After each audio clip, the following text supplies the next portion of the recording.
सब में एक ही बात थी कि अगर आप में सिंसियरिटी है, अगर आप में कंसिस्टेंसी है, अगर आपका विजन तगड़ा है और आपका परफॉर्मेंस इंप्रूव करता जा रहा है, तो आपको आगे बढ़ने में कोई नहीं रोक सकता।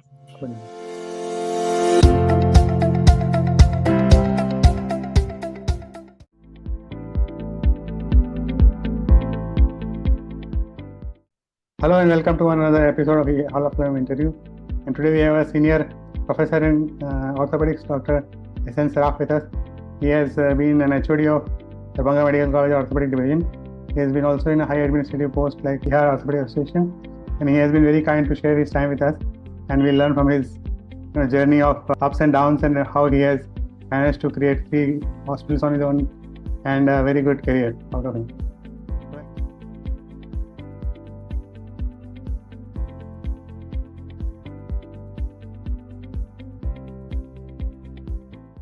Welcome, Dr. Saraf. Thank you, welcome to all. मेरी यात्रा शून्य से शिखर तक अपने क्षेत्र में बहुत से खट्टे मीठे अनुभवों से गुजरी है। कई संघर्ष थे जिसको अपनी लगन और मेहनत से हमने पार किया।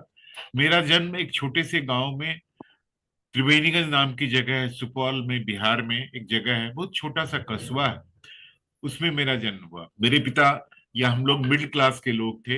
आमदनी का स्रोत किसी का होते हुए बहुत उपजाऊ खेत नहीं हुआ करते, तो एक स्ट्रगल था हम लोग का। कोई बिजनेस नहीं हुआ करता था। हम लोग 5 भाई थे और 4 बहनें थी हम लोग की। तो एक लंबा चौड़ा जॉइंट फैमिली हुआ करता था।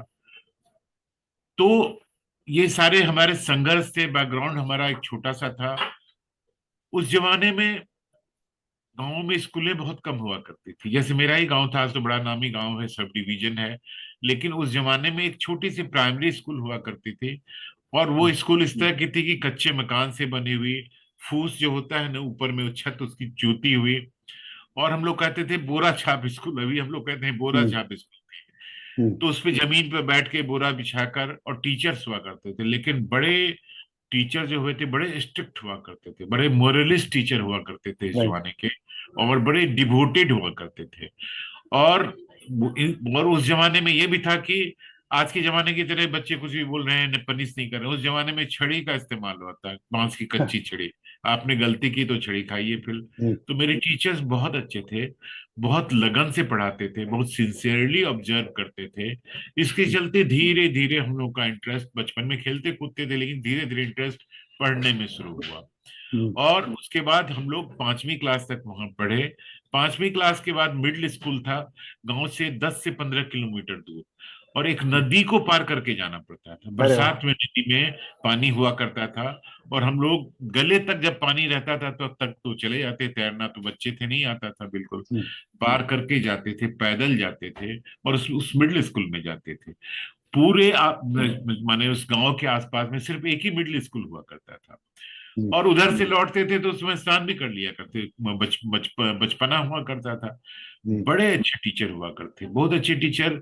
आज की तरह के टीचर नहीं, रेगुलरली आना है आपको, अटेंडेंस आपको लेना है, जो टास्क दिए हैं वो बना के लाना है, और पूरा हेल्प करते थे वो लोग इम्प्रूव कराने में। लेकिन बड़े स्ट्रिक्ट इस मामले में कि आपने मान लीजिए कि वो टास्क नहीं किया तो दोनों हाथ निकलवाते थे और लगाते थे छड़ी का। तो वो एक भय जो होता था, उसके चलते हम लोग डिसिप्लिन होते चले गए, सिंसियर होते चले गए। और उसके बाद बोर्ड एग्जाम 7th क्लास में हुआ। तो 7th क्लास में बोर्ड में सबसे ज्यादा मार्क्स हमको उस सेंटर में आया था, जो कि गांव के, कोई ट्यूशन हम लोग नहीं पढ़ते थे, केवल स्कूल के भरोसे। और सबसे ज्यादा मार्क्स आया था, ये हमारे गांव के लिए एक बड़ा अचीवमेंट था। उसके बाद हम लोग अपने गांव में आए, तब तक एक हाई स्कूल खुल चुकी थी, उसको त्रिवेणीगंज हाई स्कूल कहते हैं। तो 8th से 10th तक हम लोग इस स्कूल में पढ़े। यहाँ भी टीचर की उस तरह की सिंसियरिटी थी, बड़े विद्वान टीचर हुआ करते थे, अपने सब्जेक्ट पे बड़ा ग्रिप हुआ करता था उनका। और हर सब्जेक्ट को, आज के जमाने में लड़के खान साहब टाइप के लोगों से पढ़ते हैं ना teaching, one of the best, उनका कहना है कि कभी नहीं भूलोगे, एक क्लास में ले लो। तो इसी स्टाइल के हमारे यहाँ टीचर हुआ करते हैं, जो क्लास लिए क्लास में ही आपको याद हो गया। तो बहुत इंटरेस्ट जगा, और हम लोग ने साइंस सब्जेक्ट ले रखा था, खासतौर पर बायोलॉजी। तो मेरा ग्रेजुअली धीरे धीरे पूरा कमांड होता गया सब्जेक्ट पे। और भी बता दूं, वो स्ट्रगल हम लोग का था, उस समय बिजली नहीं हुआ करती थी, लालटेन का जमाना था। मैं सुबह 4 बजे उठ जाया करता था, लालटेन जलाता था खुद से, घर में लोग सोए रहते थे, पर मैं पढ़ता था 8 बजे तक, 7 बजे तक पढ़ता था। तो सुबह की जो लर्निंग स्टडी होती थी, हाय उठ के। उससे मैं बड़ा कंसंट्रेशन, ब्रह्म मुहूर्त कहिए ना, वो होता है हम्म, ना, तो बड़ा कंसंट्रेशन हुआ करता था। तो मुझे चीजें तुरंत याद हो जाती थी, तुरंत मैं बातें समझ जाता था। एक एक वाकया और था, अपने को डिसिप्लिन बनाने में सिंसियर। हमारे गांव में कुछ शाखाएं लगती थी आरएसएस की, उस जमाने में, अब भी लगती होगी, अब तो हम लोग नहीं है, लेकिन लगती थी। तो हम लोग आरएसएस में जाते थे, तो एक देश की भक्ति की जो नेशनलिस्ट फीलिंग थी, वो हम लोग में भर दी गई थी कि अपने देश से प्यार करो, अपनी जमीन से प्यार करो। एक्सरसाइज कराया जाता था, सूर्य नमस्कार करते थे, तो कबड्डी खिलाते थे लोग। तो हम लोग बॉडीली फिजिकली भी बहुत स्ट्रांग हो गए। आदत हो गई, सवेरे उठना है, सवेरे एक्सरसाइज करना है। योगा का जमाना तो अब आया है, लेकिन वो एक्सरसाइज, कबड्डी खेलना है।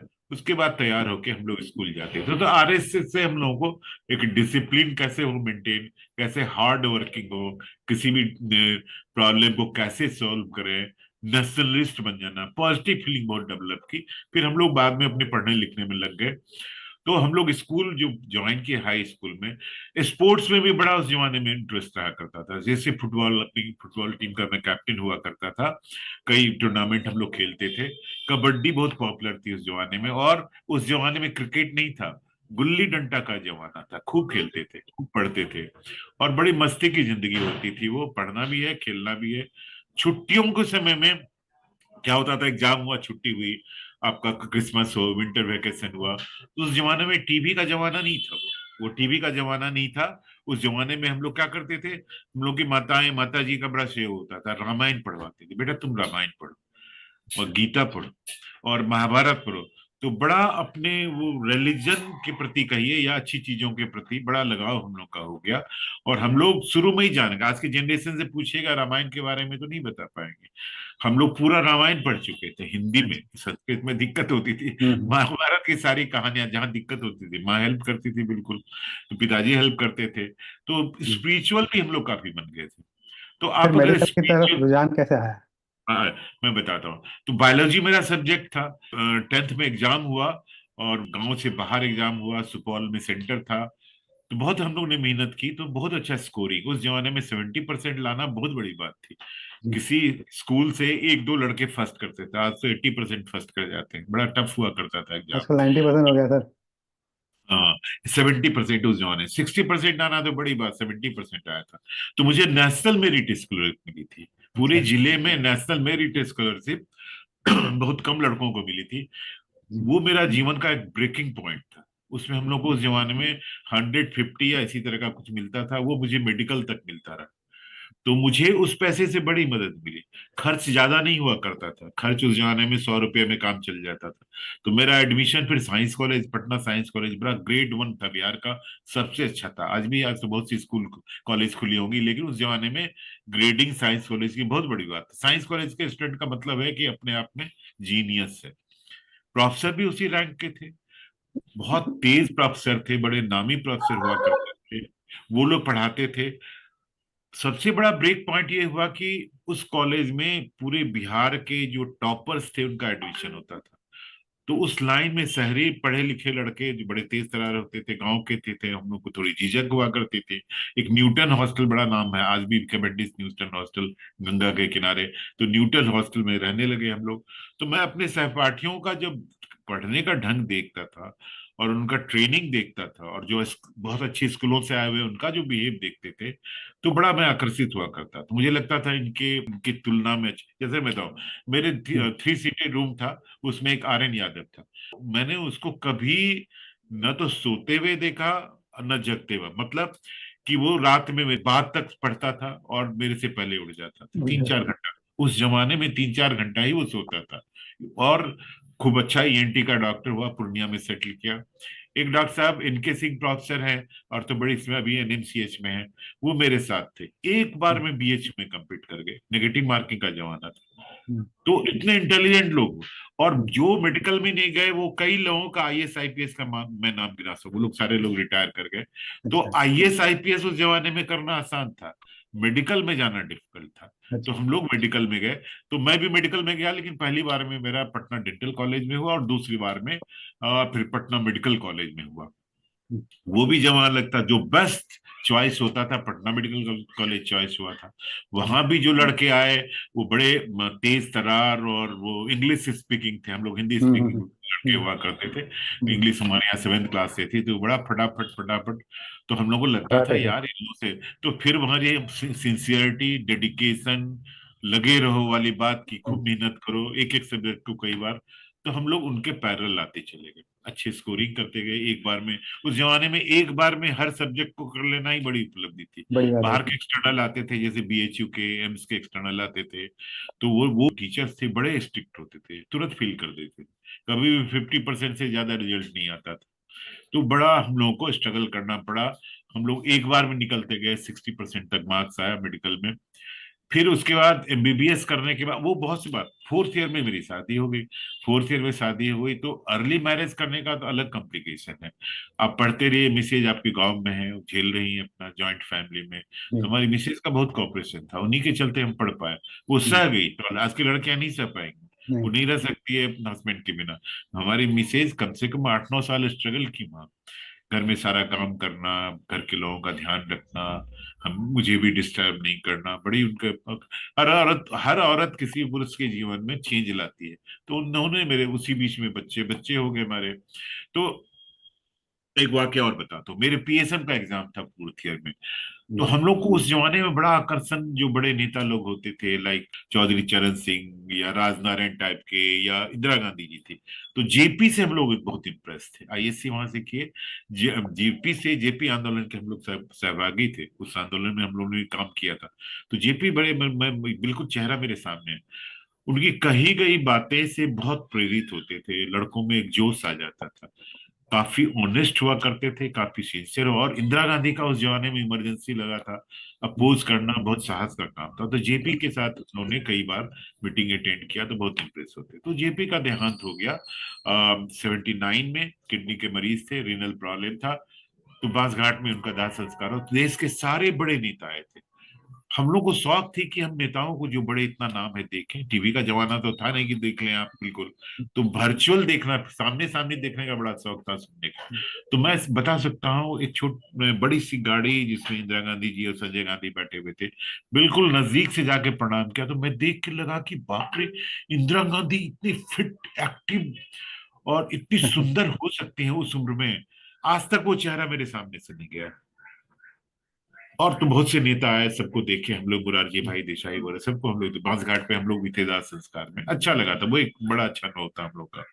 फिर हम लोग फाइनल किए, ईयर पास किए। इंटर्नशिप हम लोग क्या होती है, हमारे यहाँ इंटर्नशिप में था कि आप एक दिन भी एब्सेंट नहीं हो सकते। अभी के जनरेशन में इंटर्नशिप में जाते ही नहीं, बोलना नहीं करते ही चाहिए नहीं। ये सीनियर टीचर जाते ही नहीं, वो सर्टिफिकेट बनता है। इसलिए कि पीजी बड़ा टफ हो गया आज के जमाने में, तो लड़के बहाना करते हैं पढ़ रहे हैं। लेकिन इंटर्नशिप किसी भी डॉक्टर का बेस्ट पीरियड होता है, इसलिए जी। कि वो हर डिपार्टमेंट में जा जाके पेशेंट देखता है, अपने सीनियर से ट्रेनिंग लेता है। तो हम लोग क्या करते थे, जो हमारे सीनियर लोग पढ़ाते थे, बताते थे पेशेंट के बारे में, नोट कर लेते। मेडिसिन का नाम पहले थोड़ी जानता था लोग, इंटर्नशिप तो हम लोग मेडिसिन का नाम तक नोट कर लेते थे। इंटर्नशिप कंप्लीट हुई। इंटर्नशिप कंप्लीट होने के बाद क्या होता था, पुराने पिताजी लोग थे, पैसे देने में बहुत कंजूसी करते थे, लिमिटेड देते थे कि बच्चा बिगड़े नहीं, कंसेप्ट यही हुआ करता था। इंटर्नशिप में देना बंद कर दिए पैसे। तो हम लोग को उस जमाने में 350 या 300 रुपया मिलता था, उसी में मिसेज भी आ गई थी, तो उनका भी खर्च चल जाता था, हमारा भी, और गेस्ट लोग भी हमारे कभी कभी आ जाते थे। तो गाँव से चावल और चूड़ा हुआ, यही सब चलता, ये स्ट्रगल था हम लोग का। लेकिन हम लोग हिम्मत कभी नहीं हारे, पूरा कॉपरेट हमारी मिसेज की, कभी नहीं घबराई वो बिल्कुल। फिर हम लोग हाउस जॉब किए, जो जूनियर हाउसमैनशिप, सीनियर, उसका भी एक वाकया है। उस जमाने में जनरल सर्जरी बड़ी पॉपुलर हुआ करती थी, जी। ऑर्थोपेडिक्स थोड़ा सा नीचे डाउन की था। ग्रेडिंग में था, हाँ, राइजिंग था, लेकिन ऑर्थोपेडिक्स। तो मैंने तो अप्लाई कर दिया जूनियर में, माने सर जनरल सर्जरी में। बाद में मेरे एक गाँव के आसपास के एक सीनियर थे, जो कि वहाँ असिस्टेंट प्रोफेसर थे। वो कहे कि तुम गलत डिसीजन डिसीजन लेने में फैमिली बैकग्राउंड हो, तब ना लोग गाइडलाइंस थे, कृषि परिवार के थे, तो वो गाइडलाइंस थे, बेटा तुम ऑर्थोपेडिक्स ज्वाइन करो, देखो तुम स्टार बन जाओगे। जनरल सर्जरी इतनी कॉमन हो जाएगी कि लोगों का वो वैल्यूएशन नहीं हाँ। होगा। तो हम लोगों ने चुपचाप जाके एक क्लर्क से मिल के, भाई हमसे गलती हुई, अर्थों में हम करना चाहते हैं। तो वो मेरा ब्रेक पॉइंट था। जी। अर्थों में आना था, और इतना अर्थों में आना था, और इतने अच्छे टीचर सब हुआ करते थे उस जमाने में। पढ़ाते भी थे, सिखाते भी थे, ऑपरेशन भी देते थे करने। एक एक दिन में हम लोग 10-10 प्लास्टर उस जमाने में करते थे। अरे वाह। काफी भीड़ पीएमसीएच में हुआ करती थी। अल्टरनेट डे सर्जरी होती थी, उसमें इंडिपेंडेंट भी करने को मिलता था, असिस्ट भी करते। आरसी राम उस जमाने में थे, बहुत नामी थे। जॉन बीमो उपाध्याय के बाद आरसी राम का ही नाम हुआ करता था। अच्छा। अनिरुद्ध बाबू थे, स्पाइन उसी जमाने में हुआ करता था। तो बड़ा एक्सपोजर अच्छा मिला, तो बड़ा इंटरेस्ट क्रिएट हो गया हम लोगों का ऑर्थोपेडिक्स में। खूब इंटरेस्ट, सच्ची जानने लगे। एक पॉपुलर बुक एप्ले हुआ करती थी, उसको पढ़ते थे हम लोग। तो फिर आ गया उसी जमाने में पीजी का कंपटीशन आ गया। पीजी का कंपटीशन में सिंगल सब्जेक्ट में होता था, अब तो 20 सब्जेक्ट रहता जी। है, लड़कों का टफ हो गया। तो एक बुक को हम लोग क्या करते थे, जाते थे गांधी घाट बगल में, काम करते हुए पढ़ना था। गांधी घाट में मूंगफली भी खाते थे। और मेरा दोस्त एक था, तो वो डीएन सिंह, उसके अब तो एक्सपायर कर गया। तो उसके साथ हम लोग पढ़ते रहते थे। और लकली मैं उस कंपटीशन में टॉप पे था बिहार में, और सेकेंड मैन वो था। और अच्छा। सिर्फ वो गांधी घाट की कृपा थी कि हम लोग जाके नेचर भी देखते थे, वो बलि भी खाते थे, और पढ़ते थे, क्वेश्चन आंसर करते रहते थे। बड़ा अच्छा हुआ, तो वो ब्रेकिंग पॉइंट था। तो हम लोग एमएस में एडमिशन लिए। और वो जमाना था, बड़ा स्ट्रिक्ट जमाना था। आप कोई फकैती नहीं कर सकते, आना ही है क्लास में आपको। तो एक फारसी एसके राय थे, अनिरुद्ध बाबू थे, ये लोग पूरा वॉच। सीनियर रेजिडेंट हम लोग को ज्यादा ध्यान देते थे, तो हम लोग को काफी अच्छी ट्रेनिंग देते थे। और उसके बाद हम लोग का एक थीसिस लिखना पड़ता था, तो हम लोग ट्यूबरकुलोसिस ऑफ स्पाइन पे थीसिस लिखे थे। अच्छा। कंपैरेटिव स्टडी थी ऑपरेटिव एंड कंजर्वेटिव ट्रीटमेंट में, जिसको मिडिल पाथ रेजिम, उसकी भी एक स्टोरी है। एक किताब थी डॉक्टर तुली, एस एन तुली, अभी 100 ईयर्स के होंगे। अभी भी मैं लखनऊ कॉन्फ्रेंस में गया हुआ था, मैं मिला, उतने ही स्वस्थ है। और हम लोग से ज्यादा स्वस्थ इसलिए कि स्टेज पे उनको बुलाया जाए तो खटाक से जंप करते हुए पहुंच जाते हैं। अरे वाह। 100 ईयर्स का आदमी, इतने स्वस्थ, बड़े पॉजिटिव। और इंटरनेशनल फिल्म के लोग हैं, सब लोग जानता है उनको, सीनियर मोस्ट है। तो एक बुक थी उनकी जिसकी जरूरत थी मुझे, मार्केट में नहीं थी। उनकी लिखी बुक कहीं है, लेकिन तुली साहब की लिखी हुई ट्यूबरकुलोसिस ऑफ स्पाइन की बड़ी पॉपुलर बुक हुआ थी। लाइब्रेरी में भी कहीं आ नहीं थी उस जमाने में, वो वीडियो या ई लाइब्रेरी का जमाना ही नहीं था। आपको बुक लानी है, तो हम लोग बुक लाने के लिए एम्स भी गए थे, उसकी लाइब्रेरी में नहीं थी बुक। तो बीएचयू डायरेक्ट थे, उस समय हेड थे बीएचयू के। तो कहा बेटा बुक तो है नहीं मार्केट में, और मेरे पास भी नहीं है, लेकिन मैं तुमको हेल्प करूंगा, तुम बच्चे हो, आए हो। तो उन्होंने अपनी लाइब्रेरी से एक ही बुक थी, उसकी सारी जीरोक्स करा के मुझे थमा दी। बड़ी मदद मिली मुझे उस बुक से अपनी थीसिस तैयार करने में। तो केरीज स्पाइन पे ट्यूबरकुलोसिस माने भर्टी, पीठ की हड्डी को स्पाइन कहते हैं, उस पे हम लोग थीसिस तैयार किए। हमारे जो सीनियर रेजिडेंट लोग भी हेल्प करते थे। कई केसेस की स्टडी थी, वो रिसर्च था, वो हम लोग तैयार करके सबमिट किए। और सबमिट करने के बाद, आजकल भाग नहीं सकते, आपको काम करना हॉस्पिटल में, उस जमाने में सबमिट कीजिए, जॉब में चले जाइए। तो एक इंटरव्यू निकला था टाटा मेन हॉस्पिटल जमशेदपुर का। कई डॉक्टर बिहार के गए थे ऑर्थोपेडिक्स के। मैं और एक त्रिवेदी जी हमारे सीनियर थे, वो गए थे। लकली दोनों का सिलेक्शन हो गया। उस जमाने में टाटा की नौकरी मिलना अपने आप में लॉटरी बढ़िया। खुलना। हाँ, क्योंकि स्टैंडर्ड और क्वालिटी ऑफ ट्रीटमेंट वहाँ 5 स्टार का वो स्टैंडर्ड था। और वो जो जमशेदपुर में रहना अपने आप में बड़े सम्मान की बात थी। 2 साल में वहां काम किया। वो अल्ट्रा मॉडर्न उसी जमाने में हॉस्पिटल हुआ करता था, टाटा जी की हॉस्पिटल का। तो बड़ी सिंसियरिटी और काम का ये आलम था, यहाँ नहीं कि आप ड्यूटी में हैं, गायब है। वहां हम लोग का मिनटों में होता था। 8 बजे पहुंचना मतलब 8 बजे, नहीं तो आपका रजिस्टर गायब। 2 बजे लंच 1 घंटे के लिए मिला, और लंच के तुरंत बाद नहीं आया तो कट जाता था अटेंडेंस, जो प्राइवेट सेक्टर करता था। तो नींद ही नहीं आती थी, इतना सिंसियरली काम करना। काफी अच्छा हम लोग को ऑपरेटिव एक्सपोजर मिला, पेशेंट का एक्सपोजर मिला। सबसे अच्छा उस शहर के, दरभंगा जैसा हमारा हाल नहीं था, वो शहर उस समय से ही काफी विकसित था।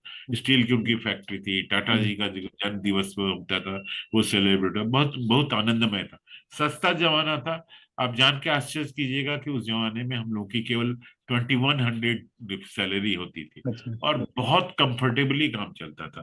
फ्री का क्वार्टर था, फ्री बिजली थी, हॉस्पिटल के आसपास ही कैंपस में क्वार्टर दिया हुआ था, तो परिवार के साथ रहते थे, कुछ बचा भी लेते थे।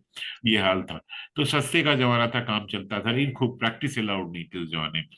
2 साल के बाद बिहार गवर्नमेंट की जॉब मिली हम लोग को। तो पहली पोस्टिंग हमारी हो गई मधेपुरा में, सहरसा मधेपुरा है तो मधेपुरा में हो गई। मधेपुरा में कहा, हमको 5 स्टार का जमाना, एक छोटे से पीएससी में चौसा, जो कि 3 जिलों के इसमें है, चारों तरफ नदी से घिरा हुआ है, और वहां मिला। और निगेटिव अप्रोच की सीनियर लोग हुआ करते थे यहाँ, तो बड़ा झेलना पड़ता था, बराबर खोजना कहीं। अच्छा, और हम लोग को वो पोस्टिंग कर दी एडिशनल पीएससी में, जो एक बहुत बड़ी नदी थी, नाव से जाकर वहां काम करना, तो बड़ा स्ट्रगल हम लोग का था, बड़ी परेशानी होती थी। तो मुझे सपोर्ट मिला, चूंकि चौसा के आसपास ही मेरे ससुराल था, वो लोग काफी हेल्प कर देते थे, आदमी भेजते थे साथ में। तो काफी स्ट्रगल करके हम लोग काम किया, साल भर में अपना डेपुटेशन सदर हॉस्पिटल मधेपुरा में करा लिया। लकली उस समय कोई ऑर्थोपेडिक सर्जन उस शहर में नहीं थे, जनरल सर्जन सारा ऑर्थोपेडिक्स का काम करते थे। तो एक ऑर्थोपेडिक्स की पहचान हम लोगों ने इस क्षेत्र में दी। और 2 साल 3 साल होते होते उस कमिश्नरी में लोग जानने लगे, क्योंकि वो जमाना ऑर्थोपेडिक्स का नहीं था, जनरल सर्जन करते थे, कम हुआ करते थे। शायद इसलिए भी, और शायद इसलिए भी कि मैं बहुत अपने काम में सिंसियर था, दिन रात में पेशेंट की सेवा करता था, देखता था। फी स्ट्रक्चर बहुत कम हुआ करता 3 साल में, और मैंने अपना 4 साल में नर्सिंग होम वहां बना लिया। वो काफी, आज भी नर्सिंग होम है वहां, फिर घर बना लिया। 96 में वो 4 5 साल काम चला हम लोग का खूब बढ़िया। और एक अपॉर्चुनिटी मिली दरभंगा मेडिकल कॉलेज में, सीनियर रेजिडेंट की अपॉर्चुनिटी मिली। तो मुश्किल से हम लोगों को वहां छोड़ ही नहीं रहे थे आने के लिए, क्योंकि पॉपुलर थे हॉस्पिटल में, सब लोग इलाज उलाज कराते थे। तो हम लोगों को फिर, आज भी वहां के मरीज हमारे पास आते हैं। तो फिर यहाँ ज्वाइन किया, doctor KP Pandey head department. सारे हमारे, जब जब भी मुझे पाला पड़ा, एकदम सख्त आदमी से, थोड़ा भी रिलैक्स नहीं जी होने जी। देता। केपी पांडे अपने आप में एक टेरर हुआ करते इस जमाने में, स्ट्रिक्ट डिसिप्लिन मेंटेन करने वाले, और काफी सख्त आदमी, टाइम देखकर सारा काम कराने वाले। तो बड़ी अच्छी ट्रेनिंग, लेकिन उन्होंने सबसे बड़ी अपॉर्चुनिटी दी कि 6 महीने के बाद सारे ऑपरेशन मुझे उन्होंने करने दे दी। तो एक एक दिन में 6 6 आप ऑपरेशन कीजिएगा, तो आपका हाथ तो साफ हो आज जाएगा, साफ हो बिल्कुल जाएगा। हाथ साफ हो जाएगा। तो वो रिसाइकिल, पेशेंट रिसाइकिल होता है। आपने एक को ठीक किया, दूसरा ठीक हुआ, उसका बाल बच्चा है उसको ठीक किया। तो और अब हाँ। की स्थिति में अभी हमारे पास ज्यादातर थर्ड जनरेशन के आते हैं पेशेंट, जिसके नाना का दादा का इलाज किए, जिसके बाप का चाचा का इलाज किए, हम्म, अब उसके बच्चे नाती पोता लोग इलाज। तो right, मेरे पेशेंट नहीं कमते हैं, क्योंकि हमारे, हमने जो एक विश्वास 30 35 साल में कायम किया, वो डाइवर्ट नहीं होते हैं। आप कितना भी किसी को कहिए कि चलो वहां दिखा देते, नहीं मानता, और जी दिखाएगा ही मेरे आके। तो एक पॉपुलैरिटी और गुडविल मिली मुझे। और इसके बाद हम लोग का क्या हुआ कि सीनियर रेजिडेंट थे, यहीं से असिस्टेंट प्रोफेसर बन गए, फिर एसोसिएट बन गए, प्रमोशन होता गया। हम्म, फिर से 21 तक हम हेड ऑफ डिपार्टमेंट यहाँ रहे। और मेरी टीचिंग से बड़ी शौक थी। मेरे क्लास में उस जमाने में भी, वीडियो वीडियो का जमाना तो था नहीं, अपना इंस्ट्रूमेंट ले जाए, अपना पेशेंट ले जाए दिखाने के लिए। तो उस जमाने में मेरे क्लास में अगर 100 स्टूडेंट का अटेंडेंस है, तो 90 तो आते ही थे। हम्म, क्योंकि मैं पूरा पढ़ कर जाता था, डेमो करता था पेशेंट को, लड़कों को समझाता था। तो I was one of the best teacher Darbhanga medical college में। पढ़ाने की एक आदत लग गई, जुनून लग गया। तो वो जूनियर अंडर ग्रेजुएट को पढ़ाते थे, फिर पीजी का फिर क्लास मिलने लगा, पीजी भी बहुत प्यार करते थे।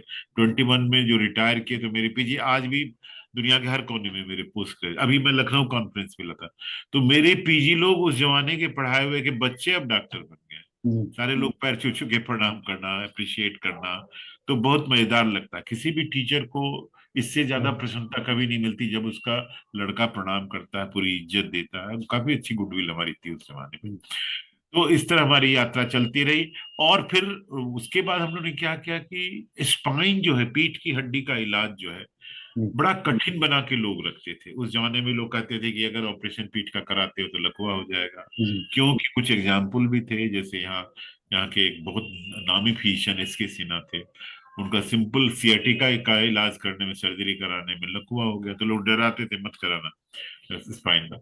मेरे दिमाग में हमेशा ये लगता था कि स्पाइन इतना अनटच्ड चीज है इस शहर में, तो क्यों नहीं हम लोग इसको प्रमोट करें। हम्म, इसी बीच में मेरा बेटा एमएस किया, एमसीएच करके आया इंग्लैंड से।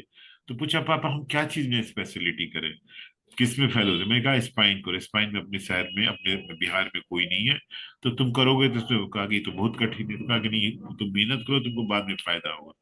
और उसी का परिणाम था कि आज हम लोग पटना में एक बहुत बड़ा स्पाइन का सेंट्रल सिस्रो नाम से खोले हुए, central institute of spine and rehabilitation खोले हुए हैं। अभिषेक स्पाइन का सर्जन, और हमारे यहाँ टीम ऑफ डॉक्टर्स काम करती है, जिसमें 4 स्पाइन के हैं, न्यूरो सर्जरी के हैं, प्लास्टिक सर्जरी के हैं। और इस जोन में बंगाल हो, बिहार हो, यूपी हो, कहीं भी रोबोटिक सर्जरी स्पाइन के लिए अच्छा। हम लोगों ने हिम्मत की, रोबोटिक सर्जरी लगाई। उसका परिणाम ला, रोबोटिक सर्जरी का फायदा क्या है? प्रेसीजन है सर्जरी में, ब्लड लॉस बिल्कुल नहीं है। हम लोग पूछा डॉक्टर साहब 100% ठीक हो जाएगा, हम कह नहीं 110% ठीक हो जाओगे। इसलिए कि तो समथिंग लाइक मिसाइल है, कहीं आप टारगेट करते हैं तो आपको पता है कि वहां जाके मिसाइल गिरेगा। इसी तरह अगर स्पाइन की हम लोग सर्जरी करते हैं, सारी नसें, सारा रास्ता, स्पाइनल कॉर्ड हमको दिख रहा है उसमें, रोबोट में नेविगेशन है, आपको पता चल रहा है कि हमारे स्क्रू डालते हैं, हम लोग प्लेट डालते हैं, तो सारा चीज हम लोग को दिखते रहता है स्क्रीन पे, तो गलती नहीं होगी। क्योंकि दिखता नहीं है, अंदाज से करते हैं आदमी खोल के, तब ना ज्यादा ब्लड लॉस होगा, तब न नस कट जाने का डर रहेगा। जब हमको सारा विजिबल है, रोबोट हमको बता रहा है कि इस रास्ते से जाइएगा तो ये नुकसान, कॉम्प्लिकेशन हो सकता है, तो सारा चीज हमको दिख ही रहा, तो प्रिसीजन 100%। प्लस फास्टली कर लेते हैं, क्योंकि फटफट फटफट कर लिए। वैसे तो ओपन सर्जरी में टाइम ज्यादा लगता है। टाइम भी लगे, ज्यादा ब्लड लॉस भी हो, नर्व वगैरह भी कभी कभी डैमेज हो जाती थी। छोटे से स्कार से, छोटे से चीरा से हम लोग कर लेते हैं अभी रोबोटिक सर्जरी। तो इसका बड़ा एडवांटेज हम लोग को मिला। अब लोग बड़े बड़े राजनीतिक पॉलिटिशियन, एडमिनिस्ट्रेटर अब हमारे यहाँ आते हैं, और बिना प्रचार के लोग आते हैं। मौत मौत एडवर्टीजमेंट हो जाता है ना, जो ठीक हुआ दूसरे को बताया, तीसरे को बताया। तो अब लगने लगा है हम लोगों को कि इससे ज्यादा आसान सर्जरी कुछ भी नहीं है। बाकी सर्जरी में कॉम्प्लिकेशन दिखता है, लेकिन इस सर्जरी में कॉम्प्लिकेशन नहीं दिखता। तो ये, और अब हम लोग ये कह सकते हैं कि पूरे बिहार में एक दिन में जितना ऑपरेशन स्पाइन का होता है, माने एक महीने में या एक दिन में, उसके कंपैरिजन में एक दिन में हमारे यहाँ 8 से 10 सर्जरी हो जाती है स्पाइन की। हमको नहीं लगता कि पटना मेडिकल कॉलेज में एक दिन में होती होगी, या प्राइवेट सेक्टर में भी होती होगी। तो ये झलकाता है कि स्पाइन सर्जरी को काफी हम लोगों ने पॉपुलर बनाया है। आदमी निर्भीक होके, बिना तनाव के स्पाइन की सर्जरी करा सकता है। साथ ही साथ हमारे यहाँ plastic surgery, vascular surgeon, joint replacement, ये सब भी होने लगा। और यही रफ्तार रही तो हम लोग रोबोटिक सर्जरी स्पाइन की भी शुरू कर देंगे, प्लानिंग हम लोग कर रहे हैं। इसी बीच में अभिषेक आज वही गया, एक स्पाइन की सर्जरी थी, वो टीम ऑफ डॉक्टर्स तो ही, ये भी गया। और इसी को मद्देनजर रखते हुए हम लोग एक यहाँ मल्टी स्पेशलिटी भी खोल रहे हैं, जिसमें कि काफी खूबसूरत है, सुविधा काफी है, सारी सरकारी योजनाएं भी हैं, इंश्योरेंस कंपनी वाले लोग भी इसमें हैं, जो टीपीए जिसको कहते हैं, गरीबों को काफी हम लोग से मदद भी कर देते हैं। हमने, हमारा ये कहने का मतलब है कि अगर आप इलाज करते हैं, आपके रिजल्ट अच्छे हैं, तो आपका व्यवहार अच्छा है, आप इकोनॉमिकल हैं, गरीबों की मदद भी कर देते हैं, तो बहुत लोगों की फीस भी छोड़ते हैं, तो आपकी पॉपुलैरिटी अपने आप बढ़ती जाती है। इसी बीच में हम लोगों को क्या हुआ कि 19-20 में लगा के बेटे ने कहा कि पापा एक बार हम लोग ट्राई करें इलेक्शन में क्या, हम ये करते हैं फिर। तो हम लोग का बिहार ऑर्थोपेडिक एसोसिएशन है, उसमें प्रेसिडेंट के लिए हम लोग ने फॉर्म भरा, और एक बार भी जीत गए। जबकि हम सोच भी नहीं सकते कि भाई पटना में कैसे हम जीत सकते। पटना में एक ग्रिप है लोगों का, डॉक्टर्स का, कि वो अपने ही कैंडिडेट को अपना मैनेज करके या जैसे भी जिताते हैं। तो उस समय कोरोना भी आ गया, कोरोना आने, मुझे भी कोरोना हुआ था, लकीली मैं बच गया, वो सीरियस था, पारस में भर्ती था। तो ये दुआ मेरे मरीजों की, लोग कहते हैं बच कैसे गए, काफी लोग डॉक्टर तो मरे आपके। बिलीव कीजिए, हर रिलीजन के लोगों ने मेरे लिए दुआ की। बॉम्बे का इमाम यहाँ का है, वो अपनी दुआ कर रहा था, मुस्लिम कम्युनिटी की कर रहे थे, हिंदू लोगों में बिना जाति धर्म के लोग प्रार्थना कर रहे थे, जो मेरे मरीज ठीक हुए थे वो प्रार्थना। और राइवलरी होती है, तो किसी ने बता दिया कि साहब इतने सीरियस है कि वो एक्सपायर, मीडिया में भी डाल दिया था, उसका खंडन बाद में नहीं हुआ। तो जब मैं ठीक होकर आया, तो अब भी मरीज आते हैं कभी कभार दूर गांव से, तो कहते डॉक्टर साहब आप, क्या हो गया? तो सर सुने थे गलत, हम लोग आज तक भ्रमित थे, लोगों ने बताया कि आप हैं ही नहीं। हम कहे यार तुम लोगों के आशीर्वाद से हैं, तो आज बड़ी खुश होते हैं जो आते हैं। मैं बताया क्या खूब। तो उस पीरियड में इस कंट्री में हम लोगों ने जितना काम किया एसोसिएशन के लिए, पब्लिक के लिए, फ्री कैंप करने के लिए, तो वो किसी स्टेट ने नहीं किया था। और बिहार में नंबर 1 का पोजीशन हम लोग को मिला 2019 में। तो बिहार इंडियन ऑर्थोपेडिक एसोसिएशन के द्वारा प्राइज मिला। तो ये बड़ा गौरव का बात था कि बिहार को ग्रेट मानते थे लोग, और हमेशा सोचते थे बॉम्बे को मिल जाए या और किसी को मिल जाए, लेकिन हम लोग का काम अच्छा था। प्लस हम लोग वर्चुअल प्लेटफॉर्म पर सीएमई करवाते थे। तो हम साल भर में जितनी सीएमई करवाए, जिसमें नामी गिरामी इंटरनेशनल फेम के डॉक्टर्स होते थे, जैसे आपसे बात कर रहे हैं इसी तरह, तो 4-5 होते थे, किसी सब्जेक्ट पर डिस्कशन होता और इसका रिले पूरे स्टेट में होता था। तो उससे बड़ा लाभ मिला, बड़ा नाम मिला। मोर देन 150 सीएमई हम लोग करवाए। 150 बहुत मतलब होता है। बाद में तो लोग कह रहे हैं यार कितना तुम करवाते हो, कितना टाइम वेस्ट करोगे। तो उसमें अच्छे अच्छे लोगों को बुला, बड़ा लाभ मिला, बहुत लोग अप्रिशिएट किए। तो वो मेरा ब्रेकिंग पॉइंट हुआ। मुझे लगता है कि उसके चलते इस देश में जितने भी नामी गिरामी ऑर्थोपेडिक सर्जन हैं, वो सारे लोग लगभग जानते हैं, चेहरे से नाम से जानते हैं। तो इसका लाभ मुझे मिला, पॉपुलैरिटी मुझे मिली और एक गुडविल मिली, जो मुझे बहुत मदद दी। अब भी हम लोग प्रयास कर रहे हैं कि अच्छा से अच्छा करें, और अब भी हम लोग लगातार उतनी ही मेहनत करते हैं। आज भी हम 5 बजे उठते हैं और रात के 11-12 बजे सोते हैं, लगातार काम करते हैं। बिल्कुल मैं नहीं थकता हूँ। एक लोगों का आशीर्वाद है, मरीजों का आशीर्वाद है, दुआ है, और कुछ अपनी भी एक्टिविटी है कि उल्टा है कि जितना काम करोगे उतना ठीक रहेगा, जितना आराम करोगे उतना आप डल होते चले जाएंगे। तो इस तरह करके, तो ये सब चीजें हमारे वैल्यूज में ऐड की हैं। और अभी भी बहुत सी तमन्ना है कि अब जब तक रहें स्वस्थ, हेल्थ पे भी ध्यान देते हैं। ऐसा नहीं कि डॉक्टर दिन रात पैसे मरीजों के पीछे, हेल्थ पे भी हम लोग ध्यान देते हैं। तो हमारे जो जो स्टाफ है वो जस्ट फैमिली लाइक रिलेशन है, मदद करते हैं कि बेटियों की शादी में मदद करें, कोई भी कमी में आई तो उसको हेल्प करते रहते हैं। और हमारा अब सारा चीज डिजिटलाइज हो गया। पहले सिस्टम था ना कंजर्वेटिव, कि कुछ भी लिख दो, सारे रिकॉर्ड कीपिंग हम लोग के होने लगे हैं। सारा चीज हम लोग रिकॉर्डिंग करते हैं अपनी। और कभी भी कोई साइंटिफिक पेपर प्रेजेंटेशन करना होता है नेशनल लेवल पर या स्टेट लेवल पे, तो हम लोग प्रेजेंट करते हैं। इसके चलते भी फायदा मिला। तो एक रिसर्च वर्क भी जारी है, मरीजों की भलाई भी जारी है, खुद का सेटिस्फैक्शन भी उससे मिलता है। और नहीं, एक तो हम लोग ने अभी अभी एक वाक्य बताता हूँ। अभी एक हम लोग यहाँ लीडरशिप की बातें हुई लखनऊ में, इंडियन ऑर्थोपेडिक एसोसिएशन का 2-3 दिन पहले 3 दिन का कॉन्फ्रेंस था। तो उस लीडरशिप में, एक लीडर में क्या क्वालिटी होनी चाहिए, कैसे आप राइज किए। तो वो डबल यूएसए के एक ऑर्थोपेडिक सर्जन थे जो वहाँ डायरेक्टर है, डबल यूएस में। तो उनका एक पेपर था, एक कनाडियन का पेपर था, एक यूके के थे उनका पेपर था। फिर हमारे यहाँ एक डॉक्टर संचेती है, पराग संचेती, उनका पेपर था। इसके अलावा राजशेखरन कानपुर के नाम सुना होगा, गंगा हॉस्पिटल, वो कहते हैं लेकिन उनसे अच्छा 3000 बेड का है, उनसे ज्यादा इंटेलिजेंट अब हिंदुस्तान में कोई ऑर्थोपेडिक सर्जन नहीं है। उनका पेपर था। माने रोल मॉडल है यंग जनरेशन के लोगों के लिए लोग। तो उनका हम लोग सब में एक ही बात थी कि अगर आप में सिंसियरिटी है, अगर आप में कंसिस्टेंसी है, अगर आपका विजन तगड़ा है और आपका परफॉर्मेंस इंप्रूव करता जा रहा है, तो आपको आगे बढ़ने में कोई नहीं रोक सकता।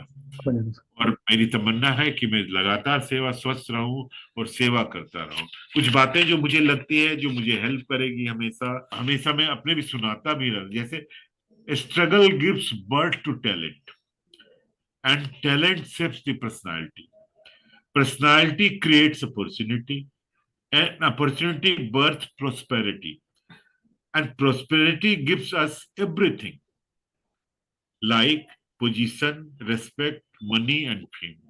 ये सार है कि अगर आप काम करते हैं, स्ट्रगल करते हैं, तो आपका अनुभव होता है, आप टैलेंटेड हो जाते हैं अपने एक्सपीरियंस से। और टैलेंटेड हो जाते हैं तो पर्सनालिटी ग्रो कर जाती है। और अच्छी पर्सनालिटी है, अच्छा टैलेंट है, तो अपॉर्चुनिटी मिलने लगती है। और अपॉर्चुनिटी मिलती है तो प्रोस्पेरिटी भी बढ़ जाती है। प्रोस्पेरिटी बढ़ती है आपकी तो आप मनी भी मिलता है, स्टेटस भी मिलता है, पोजीशन भी आपको मिलता है। और लास्ट में श्रोताओं के लिए मेरा एक टेक होम मैसेज है। वी केम विथ नथिंग, हम लोग कुछ लेकर नहीं आए हैं। We came with nothing, we go with nothing. और ले भी जाना कुछ नहीं है, आए भी कुछ लेके नहीं आए थे, ले भी नहीं जाना है कुछ। But one great thing we can achieve in our beautiful life is a little remembrance. लेकिन एक अच्छी चीज जो छोड़ सकते हैं आप, कि लोग आपको याद रखें, आपको याद रखें। तो we can achieve in our beautiful life is a little remembrance in someone's mind, Yeah. at a small place in someone's heart. दिल और Okay. दिमाग में आपके प्रति किसी के जाना तो एक दिन है ही, लेकिन मैं चाहता हूँ और इतनी मेहनत और इतना अच्छा काम करना चाहता हूँ कि लोगों के दिलो दिमाग में छाया रहे आदमी, बहुत कि वो भी एक अच्छी शख्सियत थी। थैंक यू भाई, इतना ही मेरा कहना है। आपके बहुत ही इंस्पायरिंग लाइफ है सर। आपके जो आपने एनेक्डोट्स बताए और जो एग्जांपल्स बताए, हर एक में गोल्ड छुपा है। सो हमें बहुत कुछ जानने को मिला, सीखने को मिला। Thank you so much for sparing time.